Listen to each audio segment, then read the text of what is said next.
Damjan Merlak, Luka Podlogar. Luka Podlogar je, tako kot sem napisala v opisu, nekdanji investicijski bankir, delal si na Cityju, bil si tudi predsednik uprave General Investment, zdaj si presedlal v konkurenci, NLB skladi, a ne? Ja.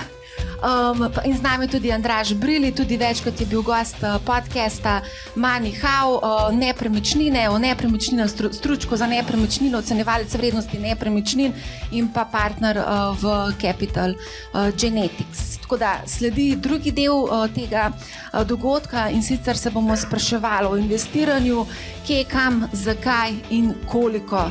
Kar precej je veliko stvari, lahko rečemo, da dogaja, veliko geopolitičnih trenj, vojna, centralne banke se borijo zoper podivjano inflacijo, skratka Kitajska, prevlada Kitajske, težave z valutami, v glavnem zelo veliko stvari, ampak po drugi strani pa opažamo, da letošnje leto je bilo relativno kar uspešno na borzi. Letos je pozitivno leto, če gledamo tako počez. Evropa je bila bolj v plusu kot ZDA, obveznice so tudi zahtevane donosnosti kar lepe, a ne? Zlato je šlo preko 2000, Bitcoin je poskočil letos za 73%, tako da tudi en tak lepa rast, ne. 6-mesečni Euribor je šlo tudi gor, ne, tako da tudi to je šlo gor, ne. Skratka, je pa padlo, eno upad imamo in sicer recession probability, se pravi analitiki na Bloomberg terminalu so pa zdaj malo bolj, bom rekla, zadržani, kar se tiče same recesije, še zmeraj dosti visok odstotek, cona 45% verjetnost nastanka recesije, Amerika 65%. To je tak hiter pregled dogajanja. Pa bom zdaj vas vprašala, najprej treba seveda pogledati aktualne dogodke, geopolitika, vojna, tudi te tenzije med Kitajsko, Ameriko in BRIC države na splošno zdaj to stopnjujejo. Kako, Luka Podlogar, daj ti prosim malo povej, kako ti gledaš na vse skupaj? Veliko potuješ po svetu in seveda spremljaš dogajanje tudi od blizu. To je kar tako široko vprašanje. Ja, moraš ga prižgati. Zdaj pa bo. Ja, definitivno se nahajamo že nekaj časa geopolitično v enem zelo takem pestrem dogajanju, ne. Po eni strani imamo pač zelo v naši soseščini blizu eno vojno, za katero se včasih zazdi, pač pred enim letom se je začela, ampak se kar nekako včasih zazdi, da smo se že vsi na njo navadili in da ni več tako nek dogodek, ki bi prav zelo bistveno vplival na recimo svetovne kapitalske trge. Od začetnega šoka, nekako zdaj je to postala neka stalnica ali pa skoraj včasih kar obstranska tema pač svetovnih novic. Če pogledamo, če začnemo s to temo konkretno, no, jaz mislim, da neka večja eskalacija konflikta, vsaj po moji ceni, ta hip ni, jo trgi niti nekako ne predvidevajo in tudi verjetno ni zelo verjetna. Bolj verjetno, saj po moji ceni, je nek trenutno status quo, nek raztegnen konflikt, ki ga v bistvu nobena izmed svetovnih velesil nekako ne želi pravzaprav zelo učinkovito razrešiti. Po eni strani imamo recimo Kitajsko, ki se mi zdi, da je ta konflikt čisto ustreza, zato ker dobi zelo poceni surovine od svoje severne sosede. Po drugi strani imamo tukaj Ameriko ali pa recimo naftne proizvajalce, ki jim v tem obdobju čist nekako ustreza situacija na energetskem področju, kakor ste tudi verjetno lahko sami gotovili, so bila energetska podjetja do pred kratkim kar zelo uspešna z finančnega vidika. Tako da ta konflikt se nekako zdi zamrznan tam ob strani in jaz ne vidim glih neke zelo hitre rešitve za ta konflikt, pa še dodatno je tukaj ta face-saving moment, kjer nekako je treba Putina spraviti ven iz te situacije na nek način, da bo pač ohranil nek svoj stance. Pa mislim, da Rusija s tem vsekakor naredila eno veliko strateško napako, čist na dolgi rok, ker se mi zdi, da se je izločila skoraj nekako iz tega brika. Tako da brik zame je izgubil to črko R, ker je pač postala non-investable. Če pogledamo ostale, recimo emerging markete, definitivno mislim, da bodo profitirali v tej situaciji. Imamo tukaj poleg Kitajske, ki sem jo že omenjal, tudi ostale emerginge, pa mogoče celo zaradi teme kasneje dotaknemo, ker ni čisto geopolitično, ki je vezana konkretno na sama dogajanja na Kitajskem, na ta revival ekonomije. Torej, Kitajska definitivno v tej situaciji, pa tudi zaradi odprave covidnih teh restrikcij, zdaj se mi zdi, prihaja v nek nov cikl rasti. Komunikacija tudi kitajskega establishmenta je zelo pro-biznis. Vidimo tudi prve znake relativno močnega prebujanja na kitajskem servis sektorju. Če boste pogledali, recimo, koliko je Travala znotraj same Kitajske, boste videli, da je ta volumen dejansko zelo zrastel v zadnjem času in ta pent-up demand, ki smo ga mogoče tudi že videli v zahodnem svetu, pa njegov učink na markete, dejansko se bo zgodil po mojem tudi na Kitajskem, se pravi še posebej v storitvenem sektorju in bomo po mojem videli podatke za GDP v drugem kvartalu, pa v tretjem kvartalu zelo močne. Seveda, ko govorimo o tej geopolitični situaciji, ne moramo imeti trgovinskih vojn. To je ena pač tema, ki se vleče že nekaj časa. Zadnjič sem gledal podatke recimo tako za nekaj desetletij, kakšen je bil recimo sentiment US populacije glede Kitajske in lahko vidimo, da je v bistvu skozi desetletja zelo negativno postaje, mislim, od nekje recimo 60-80% Američanov, ki so gledali mogoče še v 60 letih prejšnjega stoletja pozitivno na Kitajsko, smo zdaj padali tam na 10-20. Tako da Kitajska je tudi v očeh ameriškega volivca nek boogeyman, ki pač ga je treba na nek način zatreti in to se tudi odraža zelo lepo pri teh TikTok zgodbah in tako naprej.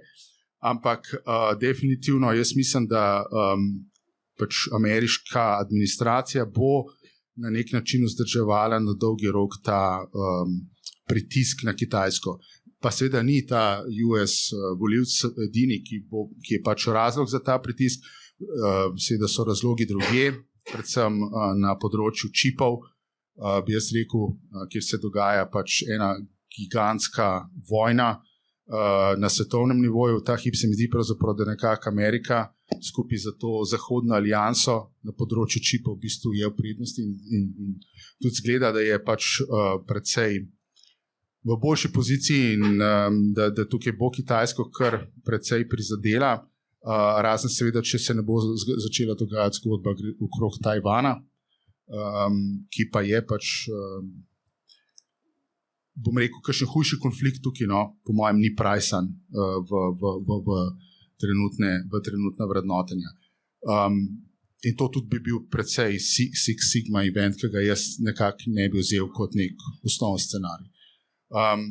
Seveda, če bi prišlo do konflikta na področju Južno-Kitajskega morja ali pa s Tajvanom, bi se ta situacija bi ratala zelo hitro, zelo grda. Ampak se pravi, osnovnih scenarijev tega tveganja nekako se mi zdi. Tudi Ukrajina ni bila v scenariju. Pogovarjali smo se s Tim Umbergerjem ravno, mislim, da par mesecev pred samim dogodkom oziroma invazijo tudi niso pričakovali, pa oni so dejansko iz Moskve spremljali dogajanje. Ja, res je. To je res, ampak recimo, če pogledamo, kaj so vzroki, ponavadi, da se dve velesili spopadeta, mora biti nek zelo močen pritisk na eno izmed njih. In Rusija je percipirala zelo močen pritisk strani Zahoda zaradi ukrajinske integracije z Zahodom in je nekako se počutila, da je v situaciji, kjer blazno hitro zgublja neko prevlado v tej regiji. In je bila na nek način potisnjena v kot. Kitajska danes težko rečemo, da je stisnjena v kot. In zato, to je pač to so situacije, ki so tudi zgodovinsko nekako pripeljale do vojn, da je bil ena izmed strani blazno močno potisnjena v kot. Jaz mislim, da Kitajska ni.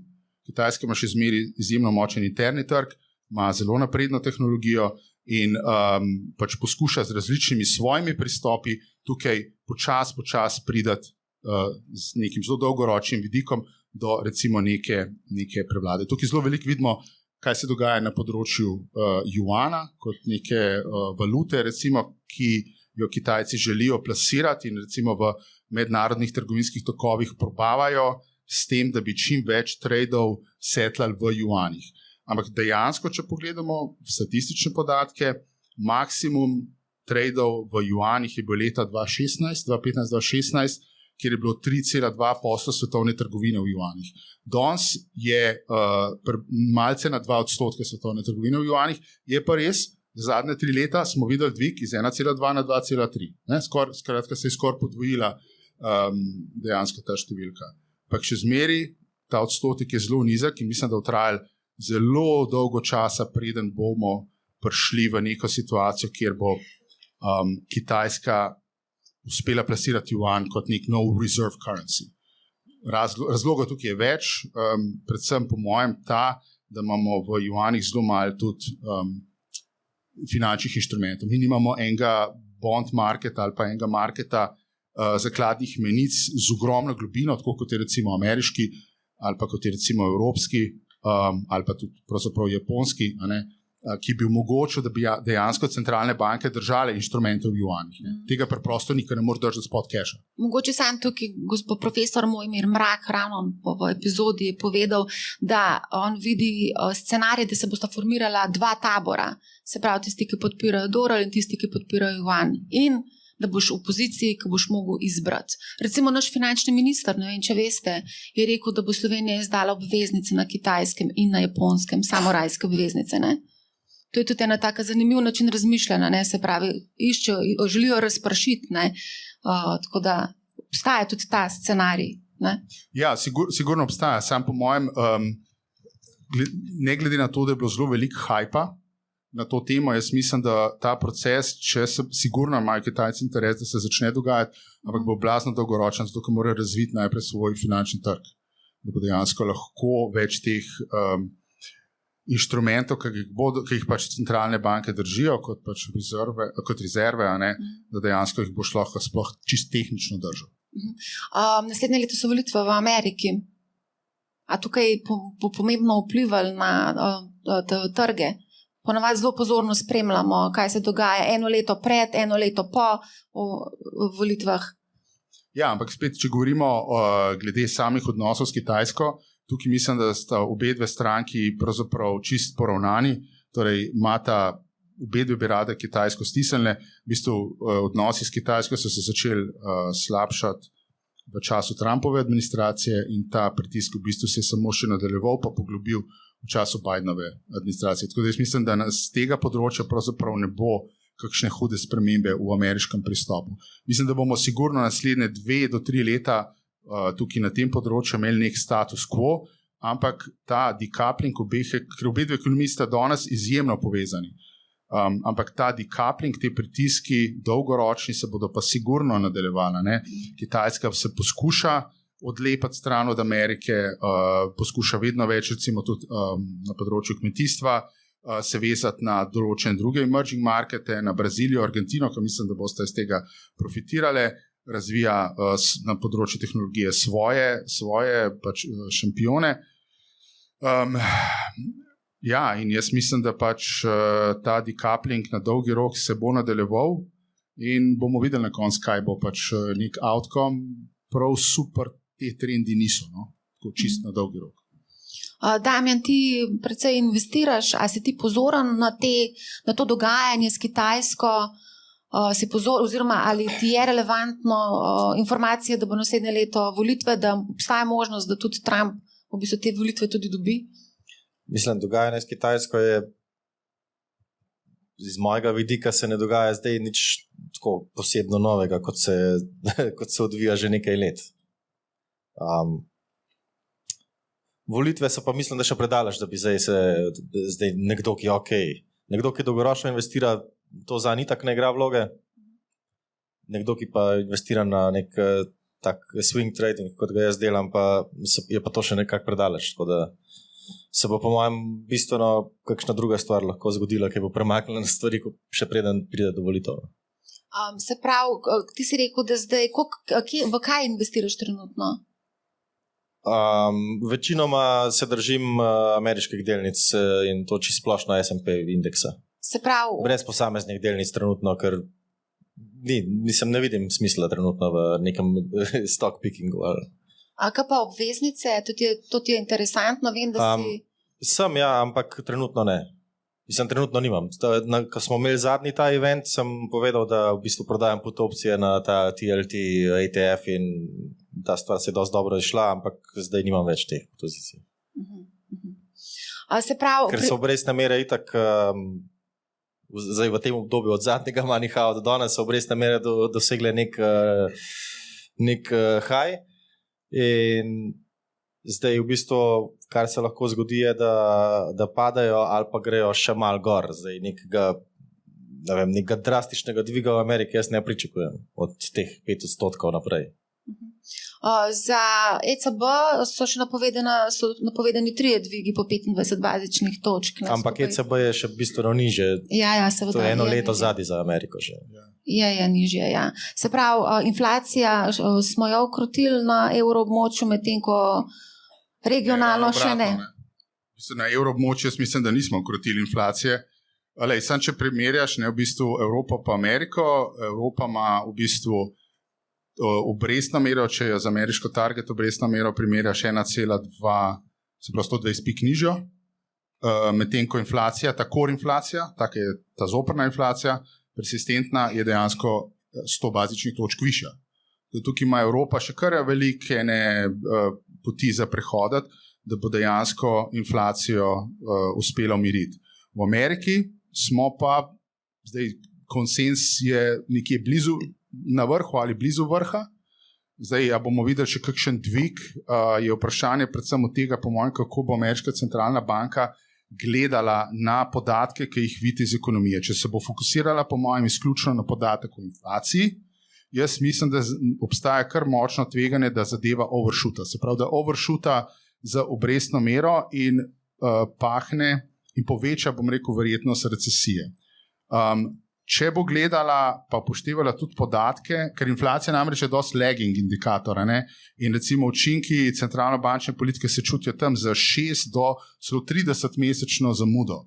Odvisno v kakšnem okolju smo, ampak recimo nekako, če pogledamo zdaj Ameriko, imamo tudi situacijo, ki se dogaja na področju regionalnih bank, ki so ful pomembne z vidika financiranja ameriških podjetij in regionalnih bankah, tam se dogaja zaradi tudi zgodbe za Silicon Valley Bank in ostalimi bankami, kar en tak manjši credit crunch. Tako, it's in the making. In če pogledamo to zaustavitev kreditiranja podjetij, pa mečkaj zdaj že visoko obrestno mero, lahko v bistvu pride do nekih, oziroma smo že v nekem okolju, kjer mogoče je obrestna mera že kar dovolj visoka, da inflacija potem, da bomo videli padec inflacije v naslednjih recimo 6 do 12 mesecih. Zakaj je to pomembno? Zato, ker tudi to, kar se še ni recimo zgodilo, videli smo, da se cene znižujejo, ali pa tiste early komponente core inflacije dejansko se znižujejo, ni pa še prišlo do zmanjševanja tistih stroškov, ki so povezani s housingom. In nekako se pričakuje, glede na to, da zdaj so padle cene tudi nepremičnin v Ameriki, da bo z določenim zamikom padel tudi strošek rentanja oziroma najema in s tem pa dejansko bo padla tudi inflacija v Ameriki. V Evropi pa imamo še kar precej za prehoditi. V Evropi po mojem dejansko, tako kot se rekla, bo prišlo nekje do 50 do 75 bazičnih točk še dviga na področju obrestnih mer, preden bo dejansko bomo videli bolj resno zaustavitev teh inflacijskih pritiskov. Mogoče bi tukaj lahko kar navezali na trg nepremičnin oziroma nepremičnine cene. Kaj se dogaja? Andraž, izvoli. Zdravo, Marija. Tukaj se v bistvu lahko navežem kar na Luko, ki je zdaj lepo opisal, kaj se pravzaprav dogaja v nekem makroekonomskem okolju in v nekih učinkih, ki jih imajo dvigi obrestnih mer tudi potem na asete in tudi na sam trg nepremičnin. Amerika je tukaj pred nami in tam se že bolj jasno kaže slika, kam je to pripeljalo. Evropa tukaj zaostaja, Slovenija je na tem evropskem vlaku. Sem pa zdaj že v zadnjem času večkrat povedal, da se pa že kažejo te učinki teh ukrepov, ki so se zgodili, oziroma tega dviga obrestnih mer, ki se je zgodil v zadnje pol leta, ki je bil izredno hiter. In to pomeni, da kar zaznavamo na trgu in kar kažejo tudi zdaj so tudi statistični podatki tudi zaznali to, da je prišlo do kar precejšnjega upada neke nepremičninske aktivnosti, se pravi, da upada transakcij. Na cenah se to seveda še ne pozna, to prišlo do neke stabilizacije cen oziroma neke stagnacije. Prehajamo v nek nov cikl, nepremičninski cikl, je pa, tako kot je tudi Luka prej povedal, to prihaja z zamikom. Nepremičninski trg ne more odreagirati, tako kot recimo odreagirajo delnice na nek dogodek, ampak postopoma pada po stopnicah in to vedno prihaja z zamikom. Tako kot je tudi nepremičninski cikl, ko ga želimo zagnati, je od naše ideje, da bomo nekaj zgradili, pa do realizacije par let, tako gre tudi zdaj v kontra, nekaj časa rab, da nepremičninski trg odreagira, se pa sigurno že pozna in tudi te mehki indikatorji, informacije, ki jih dobimo recimo iz trga, kaže na to, da so ljudje bistveno bolj previdni. Kupujejo v glavnem trenutno tisti, ki imajo velike presežke likvidnosti, tisti se še odločajo, tudi mogoče še zaradi ustvarjajoče inflacije, da to plasirajo v nepremičnine. Zginili so tisti kupci, ki so financirali svoje naložbe z vzvodom, se pravi s kreditom, in potem poplačevali to iz najema. Teh je bistveno manj. Po drugi strani imamo pa tisti, ki kupujejo svoje lastne nepremičnine.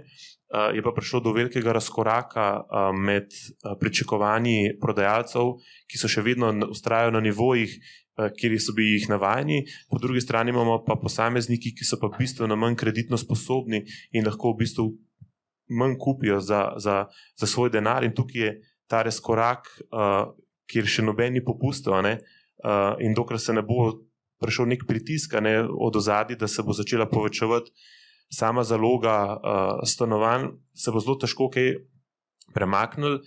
Nimamo take situacije, ker je bilo recimo leta 2008 z velikim propadom zaradi finančne krize in zaradi slabe gospodarske situacije, da so propadla velika gradbena podjetja, ki so pri nas žal nosilec gradbene dejavnosti in produciranje novih stanovanj na trg. Tega ni za pričakovati, da bo zdaj tukaj neka ogromna količina nekih zalog prišlo na trg in bodo ljudje še zaradi tega se bolj ustrajali, ampak trg se umirja in zdaj bo zelo odvisen, kako bo v naslednjih letih, kakšna bo situacija, prvič same obrestne mere in gospodarska situacija, in tudi kako bojo te projekti, ki so zdaj planirani, da bojo prihajali v naslednjih letih, prihajali na trg s kakšno kontinuiteto. Cena se pa giblje, kje je trenutno povprečna? 300, 600, 700, nekaj takega. Povprečna cena rabljenih stanovanj v Ljubljani tam nekaj takega. Ampak ta nivo zdaj že kar vzdržujemo par kvartalov, se tukaj nekje gibljamo. Mogoče samo en komentar, če se navežem na Andraževo, v bistvu Andraževe besede. Pri nas ta učinek še ni tako viden, sploh ni viden na residential, ampak če pogledamo pa recimo, kaj se dogaja na razvitih marketih, pa če pogledamo situacijo z recimo tistimi odprtimi nepremičninskimi skladi, ki omogočajo izplačila, so pa praktično še vsi z omejeno likvidnostjo. So še vsi blokirani. To pomeni, da če si hotel svoj denar ven vzeti, tudi recimo iz največjega Blackstoneovega, tega pač nisi mogel narediti, ker je pač so omejili izplačila. In dejansko na razvitih marketih, ki ne bi bili izjemno likvidni, so začeli ti skladi te nepremičnine prodajati in pritisk na cene je tukaj kar viden. Že v statističnih podatkih je jasen in cene sploh poslovnih nepremičnin so kar lepo padle. Res pa je seveda, da so padle z nekih čist norih nivojev, ker yieldi na developed marketih so bili tam, so že padali pod 3% v pač prejšnjem norem obdobju. Tako da mogoče tudi ta popravek je bil čist nek premik na neko bolj zdravo normalo. Rasti so bile v preteklih letih res enormne in ta dvig cen, v bistvu eksponenten, v zadnjih 10 letih je bil skoraj malo neverjeten. No. Vsi smo se 3 leta nazaj sprašvali, smo dosegli takrat vrh, ampak pa smo s to COVID krizo pa dodatno monetarno spodbudo denarja, mislim, je prišlo do dodatnega zagona tega nepremičninskega trga, ampak če se mogoče še na to navežem, kar je tudi Luka rekel, skladi pa izplačila, seveda pač pritisk vlagateljev je tako, skladi delujejo približno tako, kot je delniški trg, se pravi, omogočajo, da ti likvidiraš svojo naložbo v nepremičnino z izplačilom, po drugi strani pa v realnem sektorju svoje nepremičnine pa ne moreš tako hitro prodati, da bi jo lahko unovčil. Zato je ta realni nepremičninski sektor bolj podvržen temu, da reagira z zamikom. Ja, mogoče samo to, da se spomnimo, kako je bilo leta 2015. Leta 2015 je bila cena rabljenega kvadrata v Ljubljani 2000 evrov. Leta 2008 je bila, mislim, da cena v povprečju 2800 evrov, tako da zdaj smo na 3600-700 evrih. No. Tako da imamo eno tako veliko luknjo.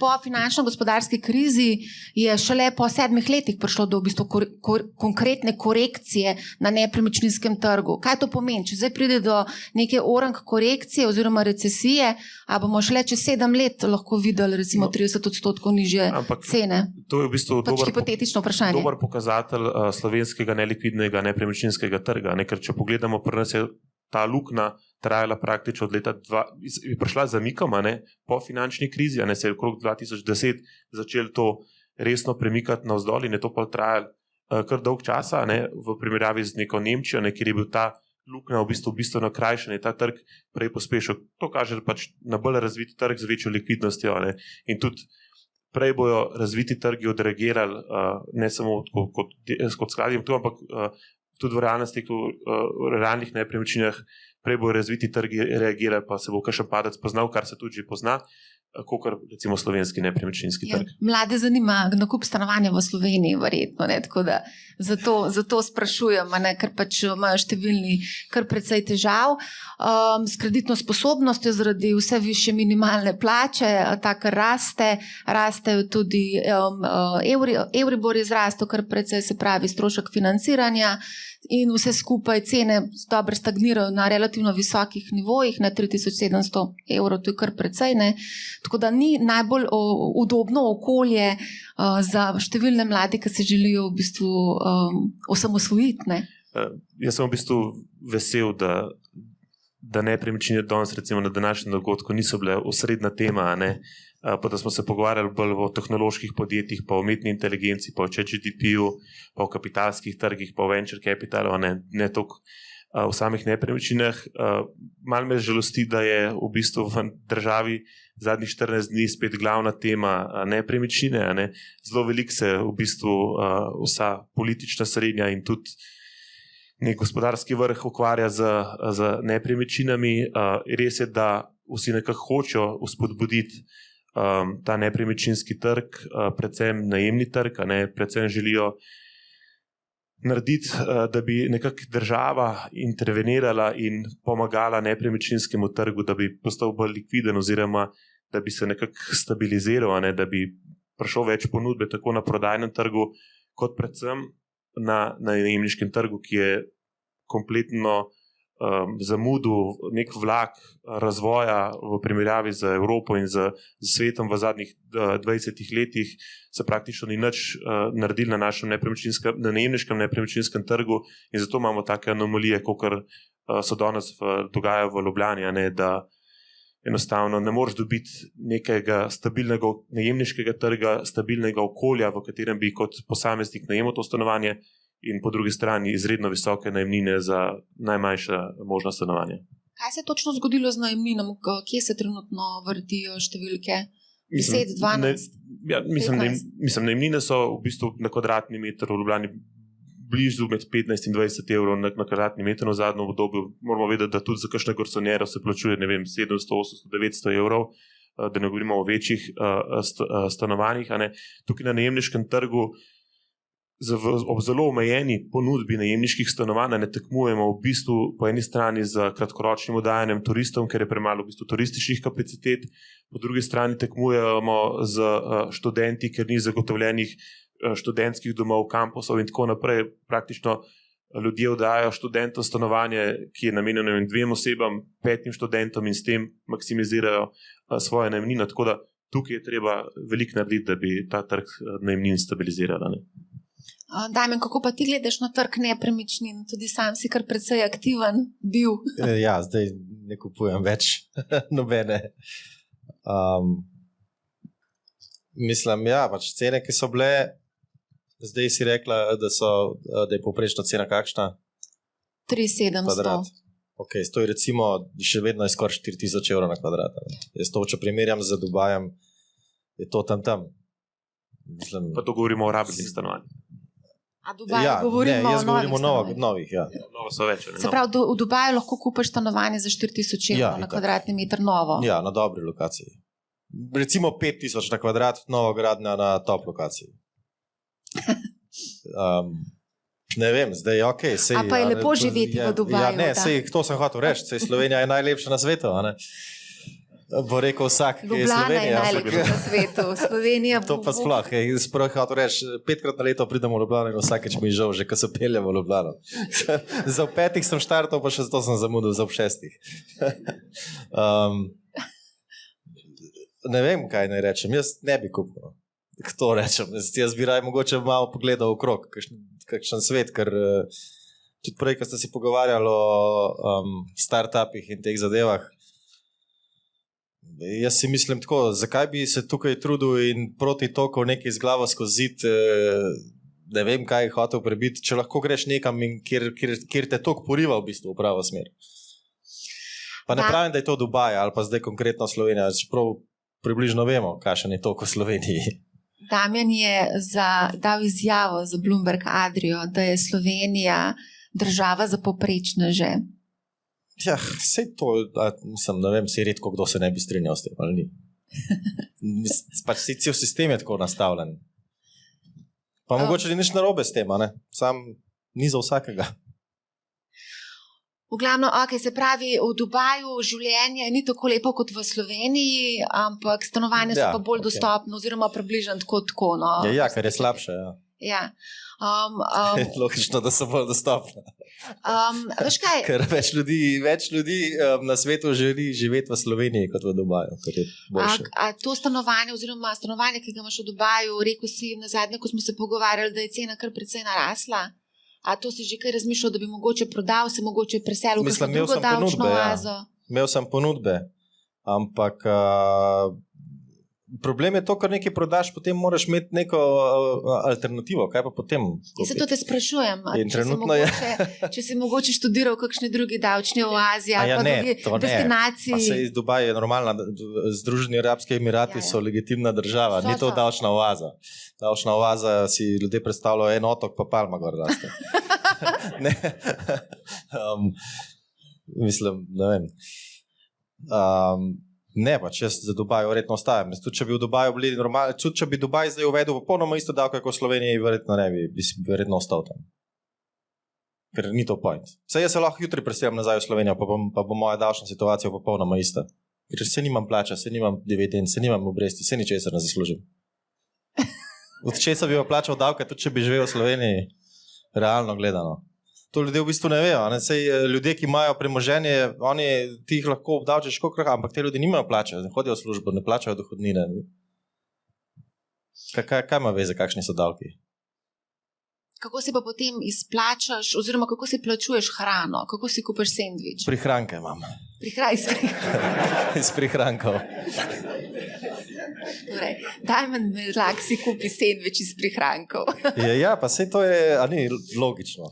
Se pravi, ti v bistvu živiš FIRE, se pravi, to gibanje v Ameriki, ki je zelo popularno in tudi med Slovenci se zelo radi pogovarjajo o FIRE movementu. Fora je, da pač ljudje, ki imajo premoženje, živijo premoženja, ampak jaz ne prejemam nobenih dohodkov, iz katerih bi jaz plačeval kakršne koli davke, ampak vsa ta podjetja v bistvu plačujejo davke. Ne? Ti v bistvu, ko imaš premoženje, imaš podjetja in potem ta podjetja jasno, da plačujejo davke v tem, kjer so. Pač vsak hotel plačuje davke, ki je v Sloveniji, plačuje davke v Sloveniji. Ja. Engin plačuje davke v Sloveniji, vse to. Ampak jaz osebno je pa vseeno, kjer živim. Jaz tudi, če živim ali v Sloveniji, ali v Dubaju, ali pa v Ameriki, vsa ta podjetja bodo plačevala tam davke, kjer so. To je res, ja. Okay, zdaj, ko govorimo o davkih, moramo seveda se dotakniti tudi davčne reforme, ki včeraj je bila, ali ni bilo, tako da zdaj ne vemo točno, kje bomo. Ne? To v bistvu ustvarja ful veliko negotovost med malimi vlagatelji. Konec koncev, tudi sama sem se odločila prodati vzajemne sklade, ki sem jih imela, ravno zaradi tega, ker nisem vedela točno, kaj se bo zgodilo in sem hotela ujeti ta še ne to spremembo, ki nisem vedela točno, kakšna bo. Ne? Luka, zdaj, katerakoli vlada pride na oblast, nekako ne vidimo, da bi stimulirali ljudi k temu, da bi vrčevali za svojo prihodnost. Vse vlade v bistvu nekako ne najdejo tega oziroma nimajo neke motivacije, da bi spodbudili ljudi k vrčevanju. Zakaj je temu tako?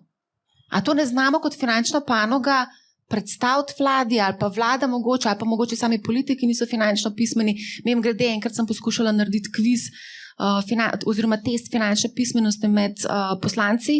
Mislim, da ste mi samo 2 odgovorila. Tako da odgovor je verjetno to ne. Finančna nepismenost. Če ne bi šli na to službo. Če na finančno računico narediš, ne greš tja v službo. Ja, to mislim, da je dejansko point, da je finančna pismenost ali pa nasploh poznavanje te teme investinga, varčevanja za starost, do določene mere stvar neznanja. Ampak sem bil, pa moram reči, zadnjič šokiran, ker sem v bistvu videl, da pri enem točno določenem politiku ta finančna nepismenost sploh ni obstajala. Pri enem politiku, s katerega sem mislil, da nima pojma o tem, kako narediti učinkovit davčni sistem, kako stimulirati varčevanje za starost in tako naprej, bolj iz tam leve sfere. Pa dejansko sem ugotovil, da sploh ni finančno nepisan, ampak da je v privatnem pogovoru mu je popolnoma jasno, kaj bi bilo potrebno narediti. Ampak če greš ti pred volivce, pa začneš govoriti o tem, da moraš stimulirati akumulacijo kapitala, torej varčevanje, izpadeš kot nekdo, ki pa ni preveč lev. In to v Sloveniji žal ni preveč popularno. S tem nekako si ne kupaš glasov. Če pa pridigaš to, da je treba vse tiste, ki so bogati, čeprav po slovenski povprečen varčevalec, mislim, da ima manj kot 10 jurjev naložen v neke finančne naložbe, in ga nekako ne moramo smatrati kot nekega zlobnega bogatuna, ne vem kaj, ki ga je treba obdavčati, pa še na tepsta. Ampak pri volivcih, kot sem rekel, pač ta retorika žal ni popularna, ne pelje nikamor. In ko si pred volivci, moraš pač govoriti, da bomo vse obdavčali in da bomo jim vse pobrali, pa za tiste recimo asete, ki so jih lahko kupili z že zelo obdavčenimi plačami, bomo še dodatno obdavčali, recimo nepremičnine konkretno. Tukaj je predvsej enega govora v zadnjem času. To so malo za mene vsaj neke teme, ki so precej strašljive, ta retorika mene plaši in marsikdo, ki pač proba investirati, se že vpraša, zakaj bi sploh še tukaj investiral kot nek slovenski davčni zavezanec. Pri tem, če sam pogledamo recimo sosednjo Hrvaško, sploh ne rabimo iti recimo v kakšne bolj davčno ugodne jurisdikcije, ampak praktično kapitalski dobički, če si davčni zavezanec na Hrvaškem, so skoraj neobdavčeni. Ne? Po 2-3 letih si praktično tax free. Tako da, Ja, to nam je tudi Blaž Brodnjak. Ne vem, če ste poslušali to epizodo. Jaz se zelo priporočam, da dajte poslušati Blaža Brodnjaka z NLB-ja, predsednik uprave, ki omenja ravno to Hrvaško in kako je življenje v Zagrebu lahko čist ok. Zaradi tega, ker plače so manj obdavčene, premoženje je manj obdavčeno, že po 2 letih si prost plačila davka. Marsikater podjetnik celo razmišlja, da bi se preselil za nekaj časa. Točno to, pa tudi vlagatelji dejansko poznamo konkretne primere, ko dejansko vlagatelji se odločijo, da bodo preprosto investirali iz hrvaške entitete v Slovenijo na nek način in pač na ta način pač potem probali se izogniti delno vsaj za nekim pametnim strukturiranjem plačilu davka. Ker preprosto v Sloveniji, razen če si res zelo, zelo dolgoročen vlagatelj, se pač temu davku od kapitalskega dobička kar težko izogneš. Ne moreš se izogniti. Mislim, da smo glih zdaj dobili kako se že odločbo. Mislim, da je bilo glih danes zjutraj poslana nam odločba tako da za obdavčitev kapitalskih dobičkov. Sej, to je v bistvu tudi odraz tega, zakaj imamo Slovenci teh 28 milijard depozitov na bankah. Jaz mislim, da sta tukaj Ali lahko sem tukaj mogoče vskočim? Vedno govorimo, da imamo Slovenci nimamo jih. Ne govorimo o ne vem kolkem procentu. To na NLB je bolj natančno vejo. Mejhen odstotek. Zelo mejhen odstotek ima večino. Premoženja, ampak hočem povedati, kar se mi zdi poglavitno, da je zelo veliko nezaupanja v kapitalske trge, v druge oblike investiranja, da je tukaj zelo veliko tudi povezan z finančno nepismenostjo. Ljudje enostavno se ne znajo odločiti oziroma si ne upajo, ker so bili mogoče v preteklosti že parkrat upečeni, ko so probali narediti kakšne naložbe v delnice ali pa kam drugam, da se manj odločajo za same te naložbe. Povem konkreten primer, ker so se danes z Moniko pogovarjala, preden sva sem prišla. Ona ima v bistvu stik z ljudmi, ki kupujejo nepremičnine kot investicijo. In oni jasno povejo, da je ta naložba zato, ker enostavno ne vejo, kam drugam bi denar vložili in je nepremičnina najbolj domača in najbolj enostavna naložba in bi radi investirali kam druga, sam enostavno nimajo zaupanja. Zanimivo je tudi to, da te, ko investirajo v nepremičnine, ne znajo zračunati donosa iz nepremičnine konkretno. To je pa tudi ena, tako da ne vem, koliko im je čist domač, ne znajo narediti pa izračuna. Sej ne pravim, oni ne gledajo v bistvu izračuna in po mojem v bistvu mali vlagatelji tako zelo malo gledajo na to donosnost, ne pa da bi IRR računali ven iz naložb pa ne vem kaj, ker niti ne vejo, kaj to je. Oni bolj gledajo pač kot neko približališče, da bo njihov denar relativno varen in da ne bo izgubljal na vrednosti. Sam ne znajo že yield zračunati. Ja, v glavnem ne, ampak vsem se je zgodila neka demokratizacija financ, investiranje je postalo bolj dostopno, tako da jaz mislim, da mladi tukaj, da se nekaj spreminja. Je pa res, da te, ki imajo denar na naših bankah, to so pa verjetno malo starejši ljudje. Predvsem imajo v bistvu boljši dostop do informacij. Zdaj z vsemi forumi, z umetno inteligenco, s tem bo verjetno investiranje veliko bolj lažje razumljivo. Zdaj naši starši imajo sliko Jugoslavije, ki investiranje ni bilo, pa so se toliko bali te inflacije, zato so tudi množično zdaj hoteli ta sredstva prenesti. Zdaj mlajše generacije so bolj odprtih glav. Po mojem, ta ekipa, ki je danes tukaj noter, nima težave s finančno pismenostjo, ampak to ni reprezentativen vzorc moje generalne populacije. Saj jaz tudi vidim zdaj, sploh v tej novi poziciji, da dejansko je kar problem z pač poznavanjem te zgodbe investinga. In je treba kar veliko enega efforta vložiti, zato da bomo to finančno pismenost povečali. Tako da je še ful enega case-a tukaj na opismenjevanju, finančnem svetovanju in teh temah, zato da lahko investiranju približamo. Je pa res, da definitivno, kot si pač ti malo nakazala s svojim vprašanjem, tukaj je treba nekaj narediti v Sloveniji, zato da stimuliramo varčevanje. Ja, mogoče davki so, zame ena izmed ključnih komponent. Ja, mogoče sam še en predlog. Kruno Abramovič, ex-predsednik uprave NLB skladi, bil tudi gost epizode Manihau, govorila sva prav o vzajemnih skladih in takrat je povedal, da v vzajemnih skladih varčuje, da je povprečen varčevalec star, mislim, da 55 let.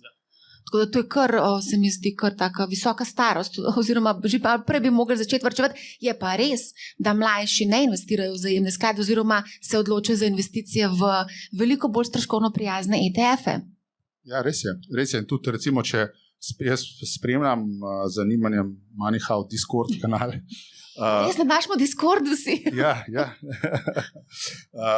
Ampak in dejansko mi je pač všeč, da je ta tema stroškov ena izmed tem, o kateri se veliko govori.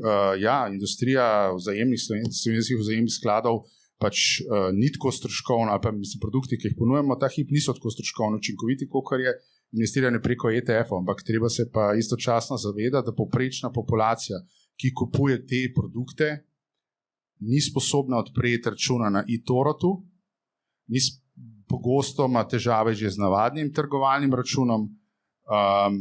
Kupiti ETF pa narediti neko alokacijo je rocket science, pa ne bi smel biti, kot se tukaj pogovarjamo. Lahko skočim tukaj, ker smo ravno na prejšnjem dogodku Manihau Live imeli predstavnika platforme Trade Republic tukaj.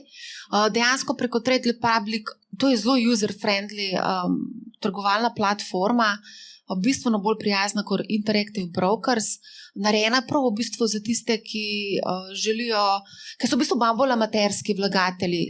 Nakup ETF-a je zelo preprost. Ti danes v bistvu sklenaš nekakšen varčevalni načrt, ker ti avtomatsko se zgodi nakup, pa še to investiraš lahko v, mislim, da 10 ali 12 slovenskih delnic. Da ne bomo govorili, kakšni prihranki so lahko tukaj, glede na to, da so stroški brokerjev v Sloveniji zelo, mislim, kar visoki, no. Ja. Tako da se nekaj dogaja, no, tudi tukaj. Absolutno se dogaja in super je to, da se stvari dogajajo, ampak treba se zavedati, da žal v povprečju populacija niti ne ve, kaj je sklad, kamoli ETF. Tako je. Mislim, predpogoj je, da sploh znaš angleško, verjetno, ne? Da se lahko to greš. Tako da tukaj po manj že večina pade od tega povprečja 55. A ti nekaj kriptovalute? Predpogoj za to, da ti kupaš. Tukaj pa ne rabiš, tukaj ti pa na dom pride nekdo, ki ti to proda. To je pa tudi res, to je pa res. Dejansko je to res. Pride nekdo v dobrem avtu v obleki in ti direktno prinese valuto. Zadnjič mi je en starejši gospod me klical in je rekel, da so ga klicali, ne vem kje, klice dobiva iz vse posod, iz Ukrajine, Rusije, iz Kazahstana, iz ne vem kje vse dobiva klice. Dejansko je šel nekaj investirati in zdaj so mu zaklenili denar in hočejo, da nakaže še malo denarja, zato da mu to odklenijo. In to se zdaj dogaja že kar nekaj časa. To je natekno. To ni investicija v kriptovalut. Mislim, no, ampak to so recimo nove izpeljanke. Ampak ne, ko ti hočeš investirati v kripto, kam moraš iti? Ti moraš odpreti. A danes? Mislim, danes. Vse ljudje investirajo takrat, ko je največji boom. Itak, ja. Ampak takrat se to dogaja, da v bistvu valute pridejo do tebe. Če hočeš preko Binance investirati, recimo, ne? Znati moraš angliški jezik. Ne vem, ali Binance je preveden mogoče slovenščino. Znati moraš angliški jezik. Interactive Broker, znati moraš angliški jezik. Angliščina se mi zdi, da je neko pač nujen jezik. Ja, ampak ogromno teh ljudi, po mojem, iz te statistike, ima že to v bistvu omejitev. No, ta gospod, s katerim sem se jaz pogovarjala, pa je investiral v to zgodbo, ni govoril ravno najboljše angleško. Tako da, če so dovolj velike stimulacije v smislu, dobiš tak in tak donos, po moje tudi znanje jezika ni potem več ovira za to, da investiraš. Se verjetno ni on našel te scheme. Ne, ga so našli. Je schema našla njega. Zadnje, ne vem, če ste kaj pozorni, res veliko klicev je, SMS-ov, ne vem, če dobivate, ampak jaz tega res dobivam ogromno. Pošiljajo z vse povsod, da imajo super enkratno priložnost za mene in da če zdaj ne bom šla, bom zamudila ta vlak in bo ne vem, kaj se zgodilo. Včeraj sem bil na enem kosilu, bil en fant, ki je iz IT-ja ene multinacionalke, večje firme, čez 500 zaposlenih. In so testirali v bistvu zaposlene, koliko so dovzetni do spama, ki ga dobijo na službeno pošto, ne? In so pač priredili mail in so jim ga poslali, da tisti, ki bodo odgovorili na ta mail, da ne poklikajo, ne podajo svoje podatke noter, da jim bojo povišali plačo za 1000 evrov. Ne. In dejansko, mislim, so bili strašljivi podatki, koliko ljudi je v bistvu izpolnilo to in poslalo v bistvu na spam mail podatke. Ne. Tako da to veliko pove tudi. Če je dovolj velika spodbuda, mogoče, če bi bila dovolj velika spodbuda v smislu davčnih ugodnosti, ne, bi tudi mogoče bilo potem... Pohlep je spet tista, ki prevladuje, ki tudi pahne v neke stvari, ki... Ne. Mislim, kar bi mogel narediti, je zelo simpel. Jaz sem že kar utrujen od tega, koliko sem že to govoril, ne, ampak tretji steber bi mogel vzpostaviti v Sloveniji, kjer lahko, ne vem, recimo do 10-15 tisoč evrov letno poinvestiraš tax free. Saj to ni nek rocket science, te modeli obstajajo v UK, v Italiji, tako da pač nekako tiste pokriješ to eno večjo skupino malih vlagateljev, ki bi želela pač dajati nekaj na stran. In je pametno, da začnejo dajati čim prej na stran in si ustvariti pač neko akumulacijo, ki bo pa za penzijo ali pa za kakor drugega. Jaz imam pri teh ugodnostih je po mojem velik problem to, ker jaz imam pogosto občutek, da ogromno davkov, ki obstajajo, ker so te mali davki, ki so, ne vem, davek na to davki, ki se skoraj nič ne pobere, ki je brez veze. Ampak še vedno obstajajo in ogromno davkov po mojem obstaja iz nekega principa, ne zato, ker bi bili smiselni. Zato, ker so pravični, ne? Ker za nekega politika je pravično, da se plačajo davek na to, čeprav je vseeno, se ga pobere 3 milijone na leto v celi državi. Pa je več stane tisti sistem, da se to pobira, pa da se to kontrolira, kot pa se tega pobere, ampak je pravično, da se to pobira. In po tej logiki je težko kakršnekoli ugodnosti pričakovati, da jih bo kdo dal. No. Se pravi, rešitev je pač pejti v investicijo in pa drži dolgoročno, se pravi 20 plus let, ko si prost plačila davka.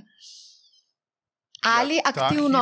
Ta hip je to, razen tiste malenkosti, ki pač lahko dobiš, ko investiraš v bistvu bruto za neto, ne? Neto za bruto. Dobar, ne, večina tukaj po moje ni investirana v sklade življenjskega cikla, čeprav 500 000 Slovencev je, ampak mladi načeloma ne vstopajo v to zgodbo. Recimo, da si investitor, da sam investiraš, ne? Recimo kupaš neko delnico, kupaš ETF, mogoče tudi vzajemni sklad, ne vem, ne. Se pravi, rešitev je, da se izogneš temu davku, da držiš dolgoročno to, ne? Se pravi, ta hip je to, če pač si v Sloveniji in se ne odločiš za nek tax structuring, ja, that's it. Ja, ampak jaz mislim, da vse nas to ne sme nekako odvrniti na vkljub neugodni davčni politiki in negotovosti z nastopom vsake vlade od tega, da investiramo. Marsikdo mi piše danes, kdaj je pravi čas za vstop na trg in se nekaj čaka in se čaka. Ja, včeraj je bil že čas, ja. Tako da mogoče tudi to en tak dober message. Največji trap, v kjer ga ful veliko vlagateljev pada, je, da sploh niso investani. Teh ne vem koliko 26-28 milijard na računih, pač ta cash ni investan. Tudi če imaš na računu 10 jurjev ali pa 5 jurjev, ta cash ni investan. Če ga ti ne rabiš za neke svoje likvidnostne potrebe, pa se moraš resno vprašati, koliko si zadovoljen s tistimi -10 ali -8 realnega donosa. Ne? So just go and invest. Mislim, realno v Slovenci trenutno potem zgubimo 3 milijarde na leto. Ja. Koliko je pa proračun slovenski? Ne vem, koliko je proračun. Ni 50, malo čez 5. Andraž, ti veš. Ti ne ve. Bo Andraž pogooglal, pa nam bo povedal. Mogoče 10% BDP je 50. 10, tam nekje. A lahko tebe veliko krat, Andraž? Se pravi, polovico proračuna mi izgubimo od inflacije. Ja. Damjan, tebe veliko krat vprašajo glede samih investicij, kam z denarjem. Kaj jim ti odgovoriš? Se vem, to se že 1000krat povedal, ampak daj sam še enkrat. Mogoče se je kaj spremenil, ne vem. Rekel si, spomnim se, ko sem te enkrat to vprašala, si rekel, da si svetoval nekim kolegom, ki pač niso nikoli investirali, da ne odprejo Revolut in kupijo pač tam neke delnice. Ja, vse to je tako, Revolut ima zelo pogosti app, no, ki ga ljudje imajo. Tudi omogoča tam, da nekaj kupaš, pa mogoče pač šlej, daj 100 evrov, 50 evrov, vse to, da ima človek občutek, pa gleda nek graf, pa dobi občutek, da se nekaj dogaja, ne? Pa ga mogoče to s časoma malo potegne. A jim boš zdaj svetoval, da ne vprašajo ChatGPT za nasvet? A uporabljaš Veš, da sem ChatGPT? prvič uporabil za nekaj. Ne vem, kaj sem hotel zračunati nekaj, koliko se relativna vlaga spremeni, če se neka temperatura spremeni v prostoru. Ne vem, pač take stvari me kdaj zanimajo. Zanimivo. In to je, da Google full dela, če hočeš to vse skupaj izpraviti. Zdaj ne vem, neke grafe gledati. On ti pa pač pove. In kaj ti je povedal? Ja, pač, ne vem, vedel sem, koliko vode lahko moj prostor, hiša vsebuje. Pa, če se temperatura spremeni iz 15 na 25, koliko dodatne vode moraš oziroma spustiti, da si na isti relativni. No. Evo, Pač, poleg ja, okej. investiranja, Dajman Merlak razmišlja še o vlagi. V glavnem, Ker po zimi je to problem. Ne? ja, je Suh zrak. problem. V Dubaju je tudi problem. Ja, zato ker ga hladiš, to pa klima. Ja, ok. V glavnem, tukaj je eno vprašanje, katera delnica v vašem portfelju vam je najljubša? Je to eno vprašanje iz publike, za vse? Pa še za Andraža. Ja, no, povej. Trenutno imam samo ene par. No? Nvidia imam short, pa long imam KRE. KRE pa ETF na ta regional banks v Ameriki. To so par mesečni play, to ni nobena, v katero bi bil zaljubljen. Ne vem. Katera delnica S&P 500, evo. Katera delnica ti je prinesla edina največ stvar. profita v tvoji zgodovini investiranja? To bi zagotovo bila lahko tvoja najljubša delnica. In ne ve. Cloudflare, po mojem. Cloudflare. Ja. Okay. To si že večkrat povedal na epizodi. Zdaj lahko, da je kakšna, ampak ta mi zdaj pade na pamet, da je tako najbolj, tam sem šel res skoraj z $10 na 200. Ne vem, koliko je bil high. Se nisem čist na haju prodal, no. Se nekaj jih imam še vedno, ampak še vedno je bistveno više od 10. Luka, vidim, da si zaskrbljen. Ne, ja, mislim, jaz nimam nobene svoje preferred delnice, zato ker pač ne investiram direkt v delnice, ampak imam kar en večji del svojega premoženja v skladih. Katerih skladih? Od Generali ali NLB? V bojih. Ne, drugače, jaz tako če pogledam svoj portfelj naložbeni, v bistvu mi je najljubši ta private equity del, ker imam pač tudi en del denarja exposed private equity in tam res mislim, da bodo eni pač na dolgi rok fajn donosi. Pa v umetnine investiraš, ne? To je pa alternativna. To pa niso, jaz na umetnine ne gledam kot na investicije, ampak kupam tisto, kar mi je všeč. To mi je pa čisto vse, kaj se s tem zgodi z investing vidika. Tukaj je bilo še eno vprašanje prav zate, vezano na trgovanje z izvedenimi finančnimi inštrumenti CFD-ji. Mislim, s CFD-ji ne trgujem, to je tako zelo day trading zgodba. Vprašanje sem videl prej gor, mislim, da je to trader Tom, tisti gospod, ki je omenjen, ampak z CFD-ji pač mislim, ne vem, no, pač se je določen odstotek ljudi s tem zasluži, ampak jaz bi res tukaj vse zelo pozoril, da je to kar divji inštrument in da je treba biti zelo previden z njim. Ampak se v osnovi CFD-ji niso zakaj bi sploh trgoval CFD-je, jaz še do danes ne vem. Jaz tudi ne. Ker ne vem, kaj ti CFD omogoča, kar ti direktni nakup delnice ne omogoča. Ja, sploh zdaj, ko imamo fractional shares in lahko dobiš čisto drugačen exposure. Ne vem, jaz sam to vem, da ljudje, ki na e-toru... Razen to, da je 40% davek na CFD. Ja, to je velika bolečina. Vem to, da ljudje, kako trgujejo preko e-tora, da sploh v bistvu ne vejo, da kupujejo CFD. Vsaj tako je bilo v preteklosti.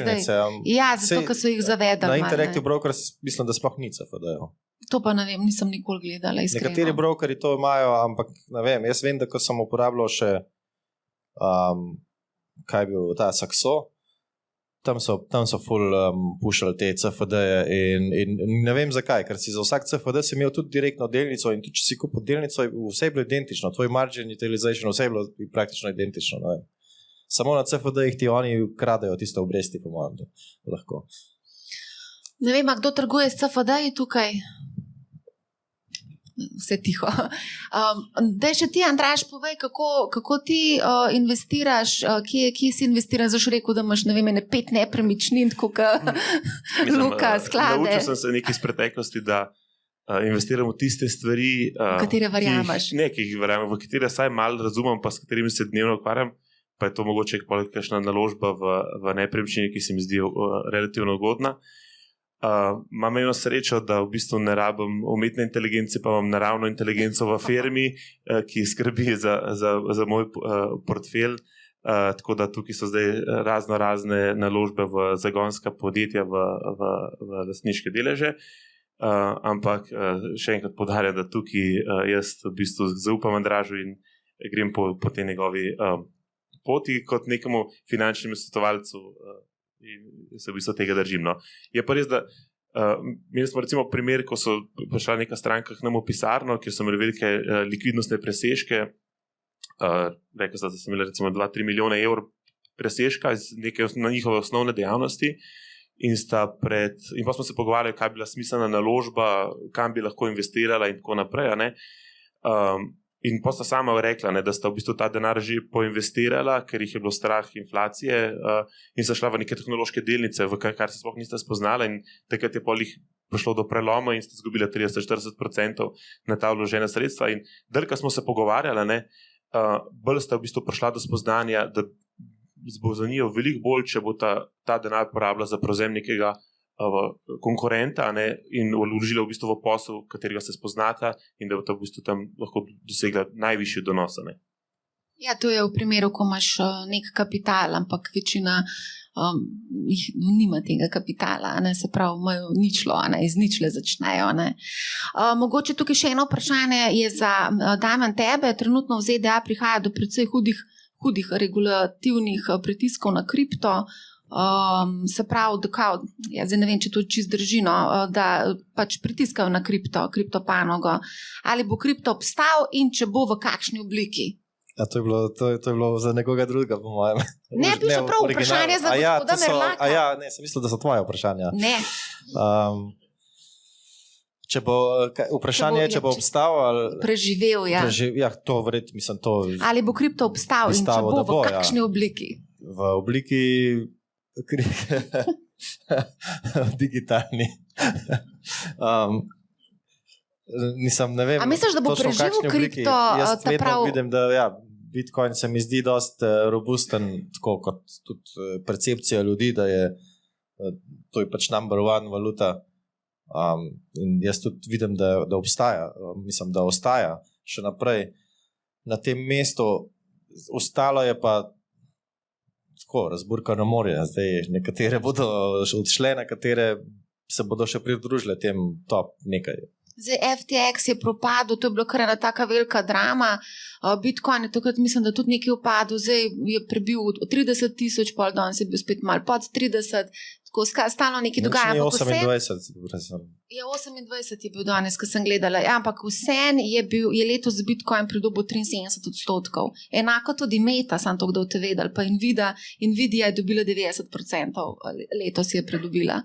Tako da so tudi... Predvsej povezane so vse te. Ja. Mislim, zdaj v Ameriki, mislim, da največji pretresi so se dogajali, takrat FTX, takrat se je, mislim, še kar dobro odrezalo cela kriptoekonomija, bi rekel. Mislim, bi bilo lahko hujš, glede na to, da je takrat Bitcoin sicer šel do 15,000, pa da je danes spet na 28. Sam jaz se bojim, da to niso zadnje domine, ki so padle. Jaz ne vem, pač se to marsikdo se to mogoče se mu bo zdelo čudno, ampak jaz se ne bom čudil, če se enkrat Binance zgodi, kot se je FTX. Ker to so samo domine, ki se samo nalagajo in ena zaflika drugo in ta luknja se nekdo pokrije to luknjo, ki jo zares ne pokrije, ker itak nima sredstva, da jo pokrije, samo reče, da jo je pokril. In recimo USDT, ko se tam ugotovi, da tam ni denarja, ki ga skoraj zagotovo ni. Kako lahko rečeš, skoraj zagotovo ni? Mislim, drugače bi pokazali, kje je. A se lahko kaj takega zgodi? Mislim, jaz tudi poznam te ljudi, ki so to ustanovili, pa vem približno, kako funkcionirajo. So nas hoteli tudi zraven imeti, pa nismo šli v to zgodbo. A se lahko kaj takega zgodi tudi Bitstampu? To pa ne vem. Zdaj, do takrat, ko smo bili mi, bi rekel, mislim, bi si upal zagotovo se trditi, da ne, ker sem vedel, kako se posluje. Jaz sem dokaj prepričan, da je še vedno približno isto, no? Ampak ne moram pa tega vedeti. Preko katerega menjalnice pa ti trguješ? Ja, Binance v bistvu. Takrat, ko redko rabim karkoli pretvoriti. No. Mislim, Bitstamp tudi, ampak ne vem, Bitstamp je še vedno dokaj omejen pri naboru valut, ki jih podpira. S katerimi valutami si pa trgoval, recimo na Binance, pa nisi mogel na Bitstampu? Zadnji trade, ki sem ga delal, je bil v bistvu na Bitstampu, tako ne vem, zakaj sem zdaj Binance izpostavil, ampak na Bitstampu sem takrat čez noč panično hitro vse USDC likvidiral za BTC, takrat, ko je Silicon Valley Bank propadel in v bistvu USDC imel veliko sredstev na Silicon Valleyju. In mi je uspel to 1 uro prej narediti, preden je dejansko trg dojel, kaj se dogaja. Tako, ko predtem je šla cena Bitcoina takrat fulno vzgor čez noč. Sorry, zdaj te pa nisem čisto razumela. Lahko še enkrat imel sem več milijonov dolarjev v USDC, stablecoin. In Silicon Valley Bank je takrat kolapsnal, ne? To si imel na Binance. Nekako se je že špekuliral, da ima USDC, se pravi, veliko sredstev na Silicon Valley Banku. Aha, ok, razumem. In potem čez noč je takrat cena Bitcoina zelo poskočila in od takrat naprej je cena Bitcoina rasla, zaradi tega, ker so holderji teh stablecoinov na splošno, ampak takrat v štartu USDC-ja začeli likvidirati USDC, ampak kako lahko likvidiraš USDC? Tako da greš v nekaj drugega, kaj boš šel? V USDC verjetno ne, ja v Bitcoin. Si šel? Ja. Ampak jaz sem enostavno celo pozicijo zahedžal, da sem prodal futurese na Bitcoin in se bo isto kot dolarjih, samo da sem se znebil tega rizika stablecoina. Zanimiv manever. Tako ob 3 zjutraj, ja. In pa sem šel spat in ob 12 sem se zbudil, je bila cena že par tisoč dolarjev više. Zanimivo, veliko. Nisem nič od tega, ampak lahko bi se pa slabo izšlo. Sej USDC ni imel nobenih problemov, zaradi tega, ker je potem Amerika istak rešila Silicon Valley Bank. Ampak če ga ne bi, jaz mislim, da bi bil tam haircut enih 5-10%, da sem imel sredstev na Silicon Valley Banku. Ampak ti si že prej imel nekaj bitcoinov, ne? Ne, sem sredstva v stablecoinu. Vse si prodal takrat, ne? Pa to, kar imam v kriptu, še vedno imam sredstva v tem kriptu, ampak nisem v nobenem coinu, ne bitcoinu, ne etru, ne v ničemer, ampak nekako imam sredstva tam v obliki stablecoinov, trenutno imam pa v obliki bitcoina, pa potem ekvivalenten short na futuresih. Ok, zanimivo. V bistvu bolj varno, kot pa imeti stablecoinu na nek način. Ok, ti verjamem, čeprav ne vem. Ja, ker Bitcoin imaš lahko pri sebi. Ja. Nimaš nobenega counterparty riska, razen za tisti del, ki ga moraš imeti na nekem exchange-u, da v bistvu držiš ta margin requirement za futurese. To riskiraš v bistvu. Se pravi, ti si zdaj dosti krat dobimo očitek, ko se s tabo pogovarjamo, da nisi več zvest Bitcoinu. To so napačna terminologija, je to sploh za investiranje, da si zvest nečemu. Ali pa da verjameš. Jaz pogosto slišim ljudje v kriptu govorijo, ali verjameš v Bitcoin. Kaj to sploh pomeni, ali verjameš v Bitcoin? Ja, sam dobro veš, kakšen community je to. Nismo tukaj zato, da verjamemo v nekaj. Ko ti, recimo, pred kratkim sem se pogovarjala z enim vernikom, jaz temu pravim vernik, pa ni bil obrazno navdušen, ko sem malo povedala pač svoje mnenje. Tako da ja, je tam community, ta religioznost je prisotna tukaj. No? To je splošno, sej nobenega vernika ni dobro užaliti. No. Zdaj, ali je to kripto, ali pa je to kakšna popularna svetovna vera. Vedno je to problematično, že bolj zadržati. Luka, povej, kako pa ti pa kripto? Pa vera. V kripto. Ne, tukaj se čisto strinjam. Mislim, pri investiranju je zelo navaren, ker začneš govoriti o veri. Pač kripto je, če pogledamo, ne vem, učinkovito portfeljsko teorijo, de facto v nekem odstotku nam pomaga pri tem, da lažje dosežemo boljši efficient frontier. Ta odstotek ni prav velik, bral sem eno raziskavo, je tam okrog 6%.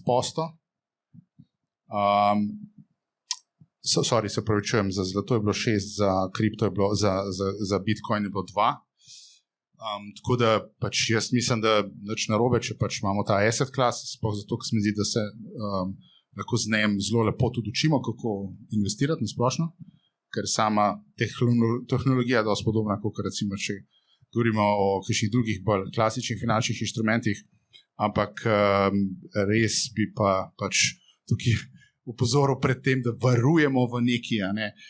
Drugače, jaz mislim, da sicer blockchain, kot tehnologija, tukaj mislim, da I'm preaching to the converted, je pač nekaj, kar se vsi strinjamo, da ima super potencial, konkretno recimo v naši branži asset managementa, ko mi čakamo na rešitve na blockchain tehnologiji in tudi ene so že, sploh na področju recimo settlementa, se pravi subscription in pa redemptioni iz skladov, plačila, izplačila, par enih, mislim, obstajajo že ful zanimivi providerji, ki ponujajo pač zelo zoptimiziran proces vplačil pa izplačil iz vzajemnih skladov, torej ne iz traded skladov, ampak iz vzajemnih skladov na blockchain tehnologiji, ki v bistvu čist nekako tiste prednosti ETF-a skoraj zbriše.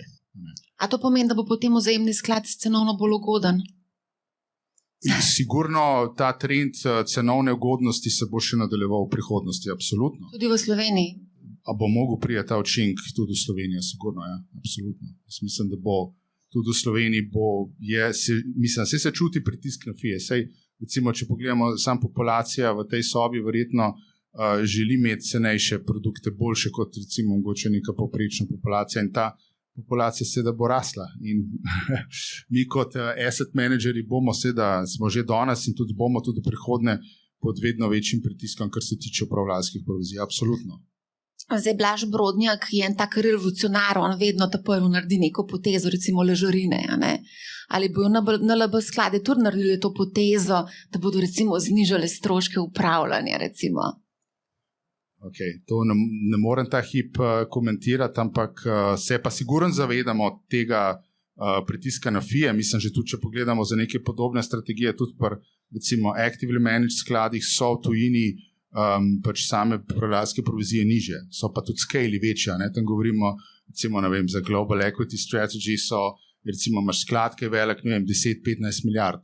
Seveda si pri takem obsegu lahko pa tudi bistveno bolj zoptimizirani distribuciji, ki je praktično čisto elektronska, seveda si lahko prvošiš imeti provizijo 0,3, 0,4. Recimo, govorim za actively managed sklad, ne za recimo ETF.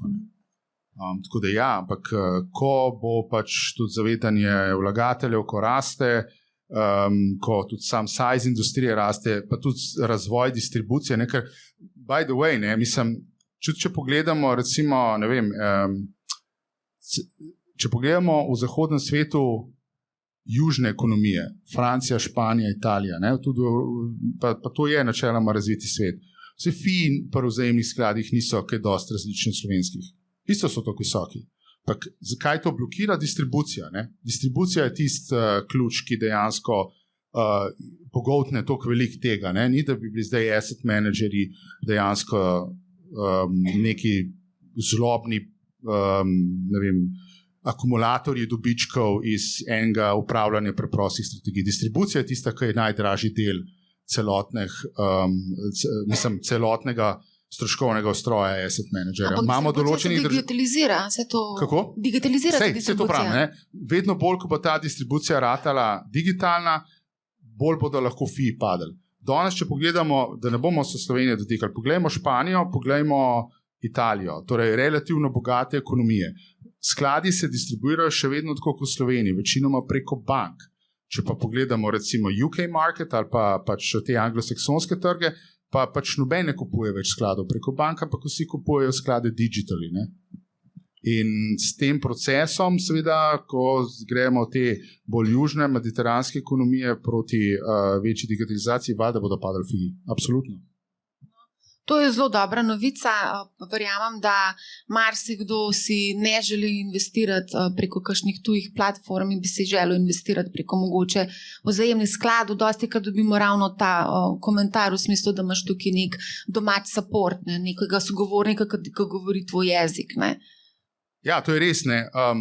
Sej, ravno to, kar smo se prej pogovarjali o finančni pismenosti. Mislim, ljudje pri nas še vedno tisti sploh, ki imajo večji problem, v smislu večje količine denarja za investiranje, pač pridejo do človeka, ki mu zaupajo. In danes v Sloveniji je to pogosto bankir.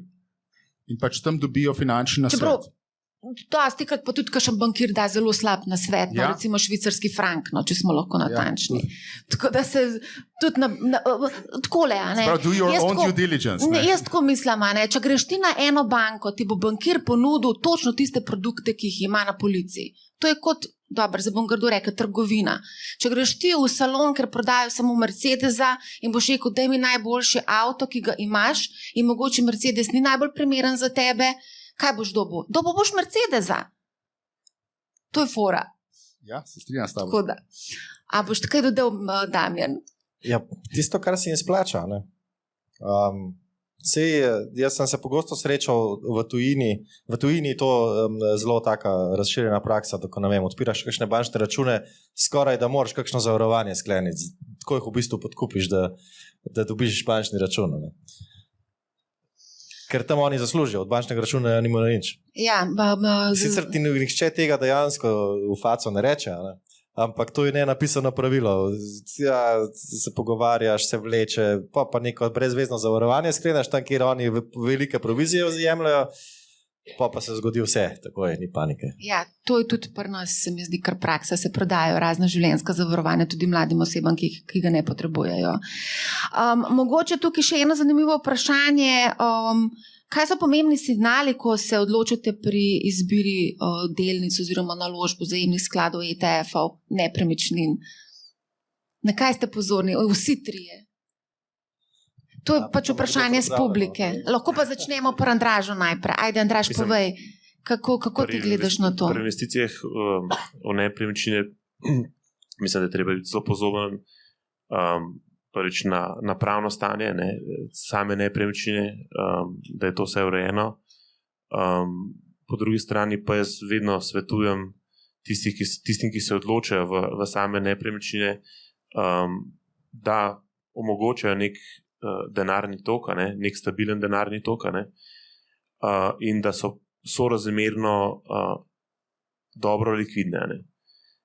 Marsikdo se vidi velike donose v, naprimer, v nakupu nekih zemljišč, si obeta velike zaslužke pri preprodaji zemljišča ali pa pri pridobitvi gradbenega dovoljenja in izvedbi projekta, ampak dostikrat naletijo na ogromno ovire in v bistvu to premoženje lahko hitro rata zelo nelikvidno in čisto nič donosno. Tako da tukaj je predvsem za neke manjše ljudi, mislim, za manjše vlagatelje, za fizične osebe pomembno, da kupuje nepremičnine, ki so likvidne, ki so pravno urejene in ki omogočajo nek donos skozi najemnino. In mislim, da je to nek recept, ki funkcionira. Ne.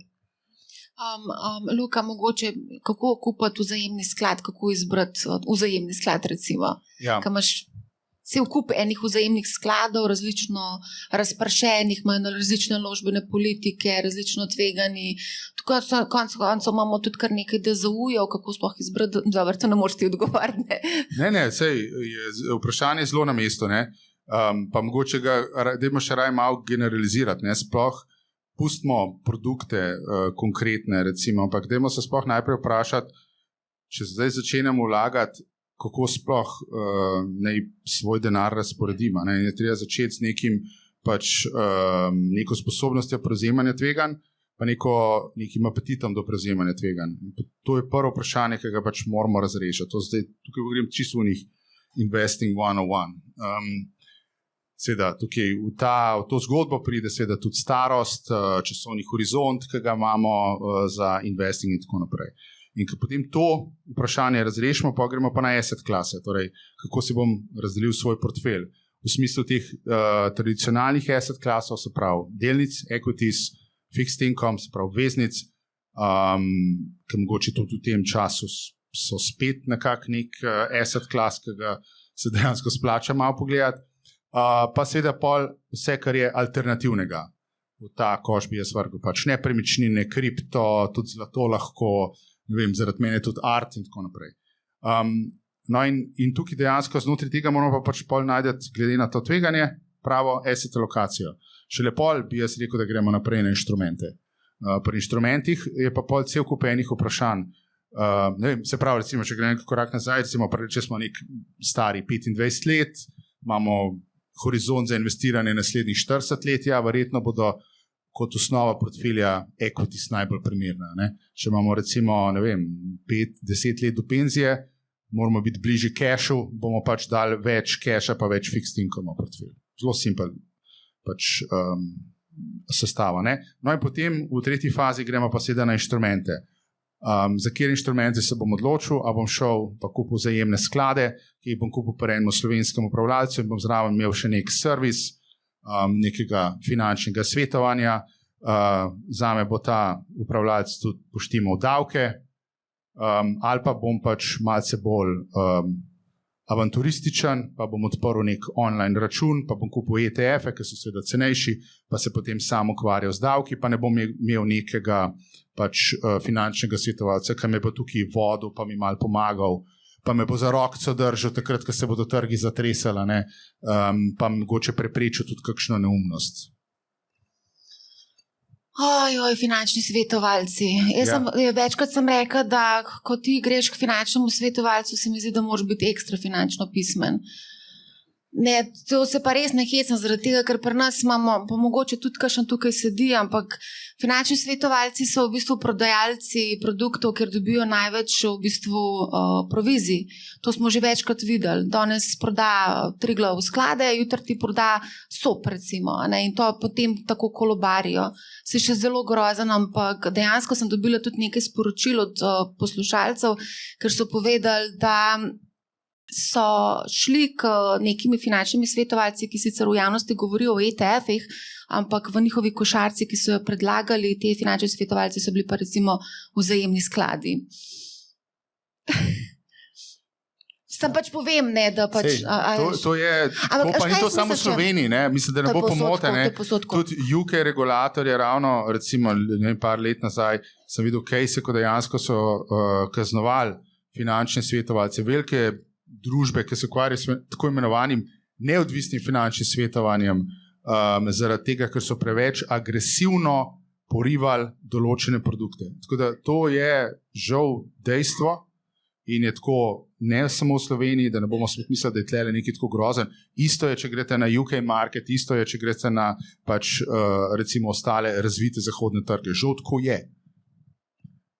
To je zgodba, ki jo prej Damjan omenil, provizije, zgodba provizije. Tam, ki več zaslužiš tam pač tisti produkti bodo bolj porivali. Zato spet pravim, da je pomembno, da naredite svoj due diligence. Mogoče tudi to lifestyle, ne, kako živiš, ko se odločiš za neke investicije. Recimo, če delaš po 10-12 ur na dan, verjetno si težko vzameš čas za to, da ti delaš due diligence in delaš domačo nalogo, ki jo skozi omenjamo v podcastu. Zato mogoče iščeš neke produkte, ki so nekako avtomatizirani. Seš robo. Recimo, ne samo robo, konkretno tukaj recimo, zdaj ne vem, zakaj bom to sploh izpostavila, ampak recimo konkretno pri Trade Republic dejansko res imaš avtomatski nakup ETF-a. Tako da to ti to precej olajša življenje. Damjan, povej, avtomatizem, robotizem, ko govorimo že, a ne? O tehnoloških inovacijah. Ja, prej sem slišal, da ste se pogovarjali, če bodo enkrat vsi ljudje imeli svojega bota. Ja. In pa sem jaz razmišljal, da se to potem poruši nekak namen tega, ker dobro, odvisno zdaj, kaj ta bot dela. On verjetno za neko normalno porabo bi lahko nek tak trading bot mogoče držal določene procente alokacije, ne vem, na posameznih delnicah ali pa na različnih inštrumentih, toliko obveznice, toliko delnice, toliko kripto, whatever. To ok, ampak ljudje si predstavljajo bote tako, da ti nekam daš nek denar in zdaj nekdo melje in dela več denarja. Ne? Tega je zelo malo. V praksi je zelo malo tega, ki deluje. Na internetu je veliko tega, kar se ponuja, ampak jaz mislim, da bolj tako razmišljajo ljudje v smislu trajnika.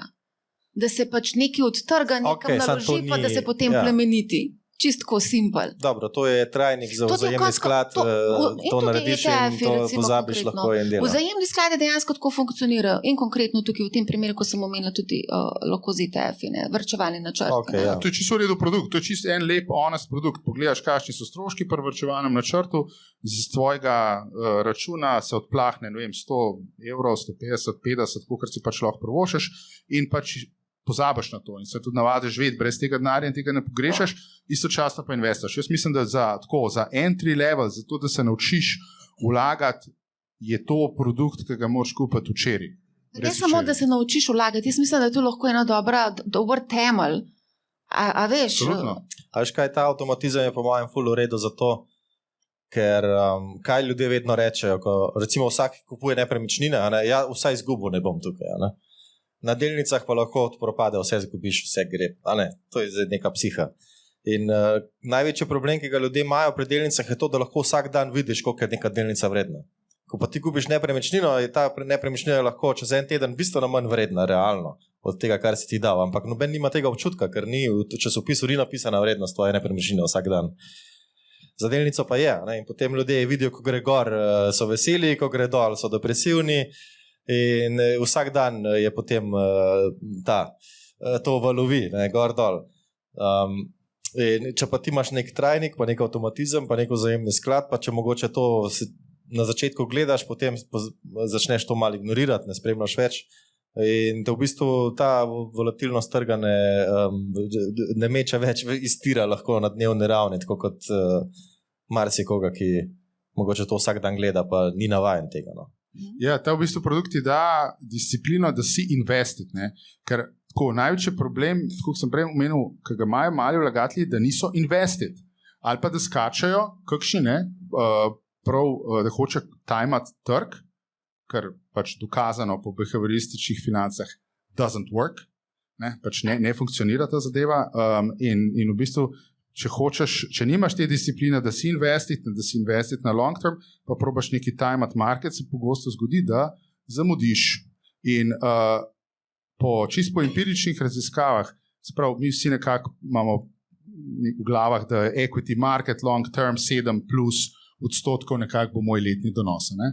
No, če samo 0,1 odstotka tistih dni v tem dolgoročnem obdobju nisi invested, tistih ta najmočnejših dni, se tvoj donos iz teh 7+ zmanjša na približno 4. Če pa 1 odstotek teh dni nisi invested, veš koliko je donos? Ta dobrih dni -4. Tako da 1 odstotek sta v bistvu 3 dnevi v letu.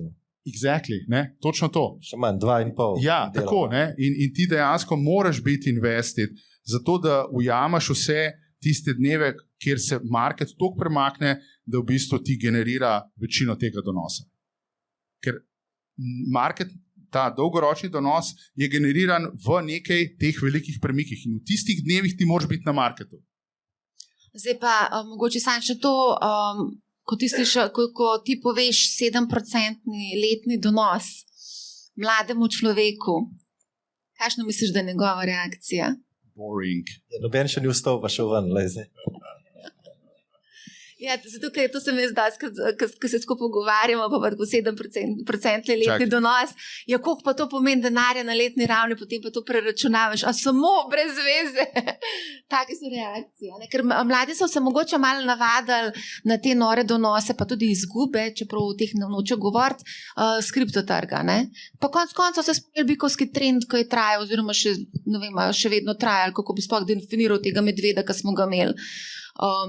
Nekaj dolg časa trajajo, celo desetletje, se mladina v bistvu niti ne ve, kva je depozit, ne, konc koncev. Sama veš, dokler imaš ti manjšo količino denarja, si lahko to prvošiš, ker imaš pa večjo količino denarja, imaš pa tudi malo večji glavobol in se s tem grojem, večjim delom svojega portfelja, prihrankov, težko prigaranih prihrankov, malo težje tako igraš, da bi kar vse zdaj stavil na neke tiste visokodonosne stave, na nek kripto. Ne? Recimo, zato je pač moraš del tega svojega portfelja, ki ga imaš, lock-inati v neke malce manj donosne, ampak bolj, bom rekel, recimo varne ali pa malce manj volatilne naložbene oblike. Noben ti pa ne preprečuje, da si alociraš svoj delček portfelja, svojih 5-10%, s katerimi se boš pa igral. Ne? Pa lahko to v kriptu, v tehnoloških delnicah ali pa ne vem, v kakšni drugi naložbeni obliki. Sem vsekakor, res to spodbujam, go for it, the best. Čim več si na marketu, tem bolj, sam pač ne delati neumnosti. Neumnosti smo vsi delali, Luka, tudi ti. Tudi jaz. Tako da neumnosti so dobro, learning tool je to, odličen learning tool. A ima še kdo kakšno vprašanje, mogoče, ki bi ga živo hotel postaviti? Lahko kar pogumno vprašate, karkoli. Zdaj smo tukaj. Eno vprašanje tukaj, Damjan, spet za tebe. Kje bo Bitcoin? Kdaj? Kje in Više. kdaj? Pa Če je brez datuma, pa rečem više. od trenutnih 28 Ja. do kam? Ker to je tako logično, sej že inflacija ga bo eventualno postavila više v absolutni številki. Ampak ne, jaz mislim, da gremo niže, preden bo više. Ampak ti si kar si rekla, da je v bistvu da smo zdaj že v novem bikovskem trendu, jaz nisem tega mnenja. Ne vem, če sem rekla, da smo v novem bikovskem rekla si, da je bil ta medved je bil neki tako izi. Ne vem, če je že konec tega medveda. A je že konec? Ne, nisi rekla, da ne veš, če ga je že konec. Ok, se pravi, se bom poslušala. Da je bil mini. A da je bil mini? Ja, se pravi, ga je že konec. Ja, mogoče, ja. Že letos imamo kar lep odboj na trgu, tako da ne vem. Jaz se sprašujem, a je bil to sploh medved? A je bil to medvedek? Si pravim, da ga ni konec. A da ga ni konec? Ti praviš, da ga še ni konec? Tukaj je še eno vprašanje, ko govoriš medvedov. Kdaj bo konec trenutnega medvedjega trga?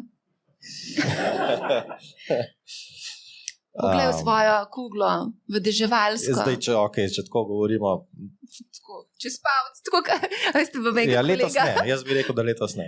Kolega, ki sicer je urednik bosanske redakcije Bloomberg Adria, pa ga jaz vprašam, ti Rijad, kakšna je inflacija v Bosni? Danes 16-17%, tako malo čez palec, ker v Bosni imajo malo probleme z statistiko. Ampak povej, do konca leta bo še trajal. Jaz mislim, da ja. Se pravi, a je zdaj čas v tem medvedu za investicije, za vstop na trg, a bi ti še čakal, da se zgodi še kaj malo bolj dramatičnega? Ne, zdaj, če nekdo želi investirati, potem lahko počaka še mesec, dva, če se zdaj kaj zgodi, ker zdaj smo res na vrhu tega, recimo zadnjega leta. Zdaj, en mesec te ne ubije, no, če še počakaš, ampak zdaj, če bo pa, ne vem, če bo pa poleti še vedno tako, kot je, pa brez veze čakaš še naprej. Pa očitno tega finančnega sistema ne more nič več pretresti, ne glede na to, kaj se zgodi. Lahko tudi vesoljci pridajo, pa bo še vedno bull market. Vse so bili tam nekje, a niso bili tam meni vesoljci po Ameriki, so neki letali. Ja, ne vem, pa je market še vedno v plusu. Ja. Luka, daj ti povej, kje bo Bitcoin najprej? Zdaj trenutno je 28 menda. Kje vidiš, da bo do konca leta, recimo?